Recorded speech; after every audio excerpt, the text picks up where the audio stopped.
9,000 সোমাইছিলে সেই একাউণ্টতে অৰুণোদয় নিয়মীয়াকৈ পাই থাকিব মাজে মাজে আমি ক্লিনিং কৰি থাকো কোনোবা মৰা মানুহ হল বাদ গল কোনোবা সৰকাৰি চাকৰি পালে বাদ গল সেইখিনি কিন্তু তাক বাদে আৰু এতিয়া নতুনকৈ একো কৰিব না এতিয়া আমি নিযুক্তি প্ৰথম 2 লাখ পদ আমি বিচাৰি উলিয়াব লাগিব গতিকে তাৰ প্ৰক্ৰিয়াটো আৰম্ভ হৈছে ইতিমধ্যে আগষ্টৰ 1 তাৰিখৰ পৰা যোনে আগত অৰুণোদয় পাই আছিল আগষ্টৰ 1 তাৰিখৰ পৰা তেওঁলোকে পাই থাকিব তাৰিখ 6 জুলাইত আমি পাতিব খুজিছো আৰু 6 জুলাইৰ ভিতৰত বাজেট হলে 28-29 জুলাইত পাছ হৈ যাব 1 আগষ্টৰ পৰা সকলো চৰকাৰী আঁচনিৰ সুবিধা আগৰ দৰে অসমৰ ৰাইজে লাভ কৰিব পাৰিব 6 জুলাইত আমি পূৰ্ণাংগ বাজেট অধিৱেশন পাতিছো 21 দিনৰ বাজেট অধিৱেশন হ'ব আৰু পৰৱৰ্তী সময়ত আমাৰ 1 আগষ্টৰ পৰা প্ৰতিখন চৰকাৰী আঁচনিয়ে আমি নিয়মীয়াকৈ পৰিচালনা কৰিবৰ বাবে সুবিধা পাম চতুৰ্থ শ্ৰেণীৰ কৰ্মচাৰীয়ে কাম কৰি আছে তৃতীয় শ্ৰেণীলৈ তেওঁলোকে প্ৰমোচনৰ সুবিধা পায়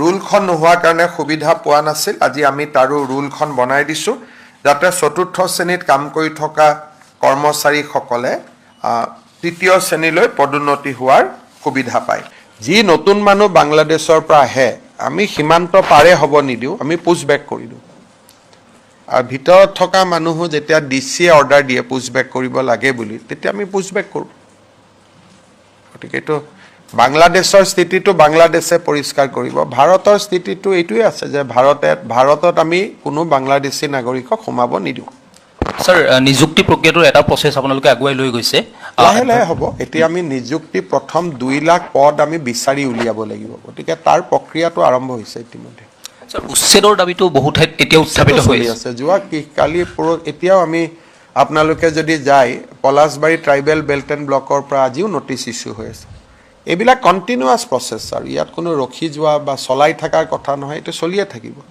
হাইকোৰ্টেও এটা ডাঙৰ অৰ্ডাৰ দিলে গোলাঘাটতো 2 দিনতে আৰু এটা এভিকশ্যন আছে গতিকে এইবিলাক সব কণ্টিনিউৱাছ প্ৰচেছ ইয়াত আৰু নতুন চৰকাৰ পুৰণা চৰকাৰ বুলি নহয় যেনেকৈ আগত চলি আছিল তেনেকৈ চলি থাকিব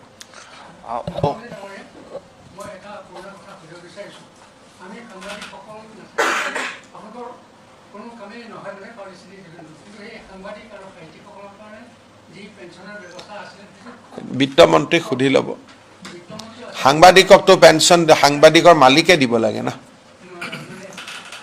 মালিকে ভাল পেঞ্চন ফাণ্ড ক্ৰিয়েট কৰিব লাগে মালিকবিলাকৰ ইমান ডাঙৰ ডাঙৰ গাড়ী ঘৰ সাংবাদিকসকলে মালিকৰ ঘৰত গৈ আন্দোলন কৰিব লাগে যে আমাক দিয়ক বুলি লেখক ঠিক আছে বাৰু কিন্তু সাংবাদিকেতো মালিকবিলাকৰ ইমান ডাঙৰ গাড়ী মটৰ দিব পাৰে সাংবাদিকসকলে নিজৰ মালিকক দাবী কৰিব লাগে লেখকটো ঠিক আছে বাৰু এইটো সাহিত্য সভাৰ সভাপতি ডাঙৰীয়াৰ কথাৰ লগত মোৰ ইয়াত এটা বিৰোধিতা আছে যদি অসমীয়া ঘৰত নকয় লিখি কি লাভ হ'ব আৰু এইবিলাকৰ কাৰণে অসমীয়া ভাষা কিবা পাৰ্চেণ্টেজত জীয়াই আছে এইবিলাক পুৰণা পলিচি আছিলে ইমান পাৰ্চেণ্টে ক'লে অসমীয়া থাকিব আমি যেতিয়ালৈকে চন্দ্ৰ সূৰ্য থাকিব অসমত অসমীয়া ভাষা থাকিব এইটো আৰু কোনোবাই পাৰ্চেণ্টেজৰ লগত ভাষাটো থাকা নাথাকা এইবিলাক পুৰণা কিছুমানে ওলাই দিছিলে যে লোকপিয়লত ইমান পাৰ্চেণ্টেজ হ'লেহে অসমীয়া থাকিব নহ'লে নাথাকিব এনেকুৱাটো মই কোনো আইন শুনা নাই Assamese is the official language আৰু আমাৰ অফিচিয়েল লেংগুৱেজ এক্টত ক'তো লিখা নাই যে ইমান পাৰ্চেণ্টেজ হ'লেহে অসমীয়া থাকিব নহ'লে অসমীয়া নাথাকে কালি যদি মই ধৰি ল'লোঁ যে 20% মানুহে কয় অসমীয়া তথাপিতো অসমত অসমীয়া থাকিব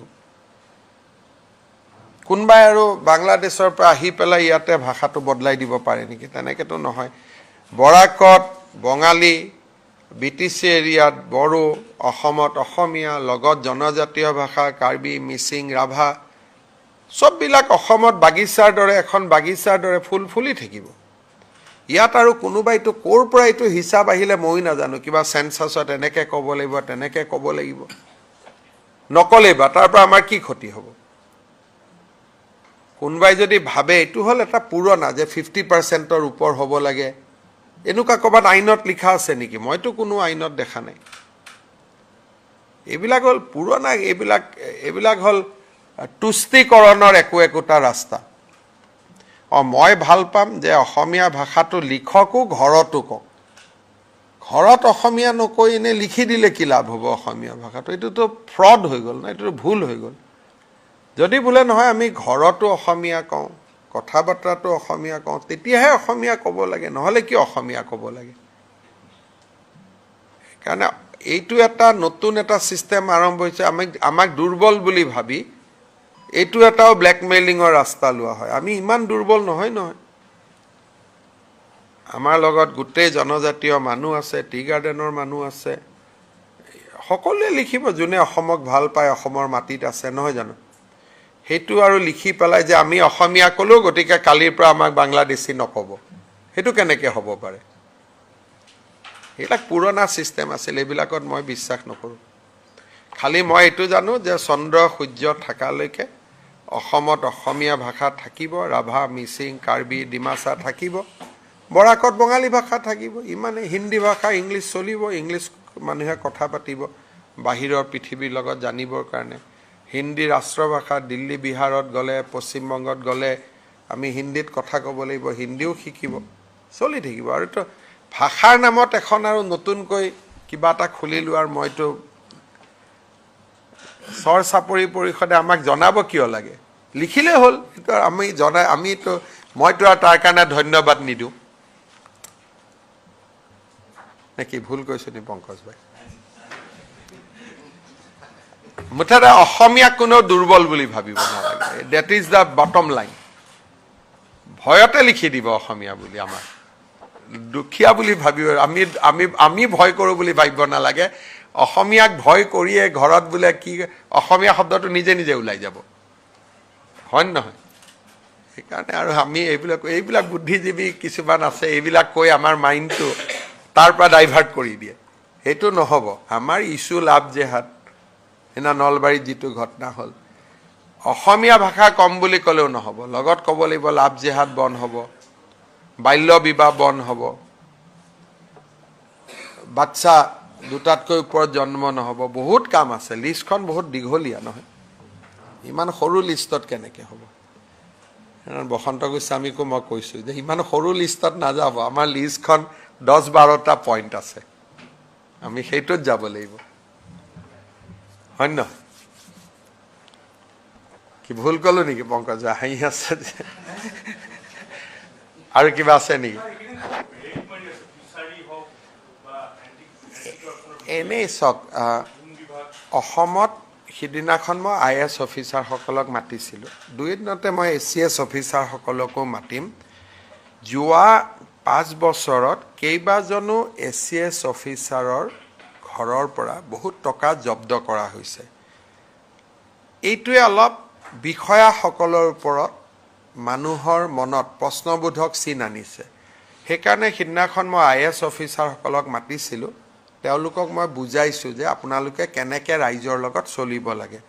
2 এদিনতে মই ACS অফিচাৰসকলকো মাতিম। আৰু কাৰণ এজন অফিচাৰ ধৰাত পৰি জেলত যোৱা মানে আমাৰ যিটো 20 বছৰৰ ইনভেষ্টমেণ্ট তেওঁৰ ওপৰত, সেইটো একেদিনাই নোহোৱা হৈ যায়। আৰু এই অফিচাৰসকল কোন? দুখীয়া মধ্যবিত্ত পৰিয়ালৰ পৰা উঠি আহি অফিচাৰ হৈছে। তেওঁলোকৰ পৰা কোনেও এইটো আশা নকৰে। সেইকাৰণে আপোনালোকে এই চৰকাৰখন যাওঁতে দেখিব যে কোনোবা এজন অফিচাৰে যদি আপোনাৰ পৰা টকা লৈছে, ঘটনাটো, নামটো নিদিব লাগিলে, ঘটনাটো দি হ'লেও আমাক জনাওক। এনেকুৱা বহুত ছিষ্টেম আমি ডেভেলপ কৰি আছোঁ। মই বাজেটখনৰ কাৰণে ৰখি আছোঁ। বাজেটৰ পিছত আপোনালোকে বহুত নতুন কথা শুনিব। আমি দুৰ্নীতিটো একদম নোহোৱা শব্দটো ক'ব নোৱাৰোঁ, কিন্তু বহুত কমাব লাগিব, কাৰণ নহ'লে মানুহে গভৰ্ণমেণ্টৰ পৰা লাভ নাপায়। এতিয়া আজি ৰাতিপুৱা মোক পীযুষ হাজৰিকাই কৈছে যে প্ৰায় 5 লাখ গছৰ পুলি, কি আলু এইটো আমাৰ লেচু, তাৰপিছত এইটো কি ড্ৰেগন ফ্ৰুটছ, তাৰপিছত আপেল, বগৰী, গুৱাভা, এইবিলাক ইয়াতে আছে। এতিয়া ময়ে 5 বছৰ মুখ্যমন্ত্ৰী হ'লোঁ, এগ্ৰিকালচাৰৰ তলৰ অফিচাৰখিনি তাত যায়, তেওঁলোকে হয়তো ভাল কৰি দিয়ে, বেয়া কৰি দিয়ে, মই নাজানো। কিন্তু এইটোকে এখন মিটিং কৰি দিলে মানুহে গম পাব যে কোনে পালে। সেইকাৰণে এইবাৰ আমি গোটেই কথা বাৰ্তাবিলাক একোখন মিটিং কৰি, যে যি হওক এখন মিটিং কৰি, মিটিঙত মন্ত্ৰী যাব লাগে বুলি কথা নহয়, পঞ্চায়ত, জিলা পৰিষদ সকলোকে ইনভলভ কৰি চব বস্তু একোখন মিটিং কৰি বিলাব লাগে, যাতে কোনোবা অপাত্ৰত যদি গৈছে লগে লগে ৰাইজে ধৰিব পাৰে। যিখিনি বস্তু কনজিউম কৰিম সেইখিনি অন্তত মেনুফেকচাৰ ইয়াতে হওক উদাহৰণস্বৰূপে কণী পৰ্যন্ত পায় এতিয়া কণী বহুত বাঢ়ি গ'ল। গাহৰি আহে যিটো জেগাত মানুহ নিৰামিষ হাৰিয়ানাৰ ষ্টেটৰ পৰা চাওক এতিয়া ফিছ মাছ আহিব নালাগে 2 বছৰত কণী আমাৰ ইয়াত 100% হৈ যাব কণী আহিব নালাগে গাহৰিটোত অলপ ইছ্যু আছে কিন্তু মই ভাবোঁ যে আমি নেক্সট 5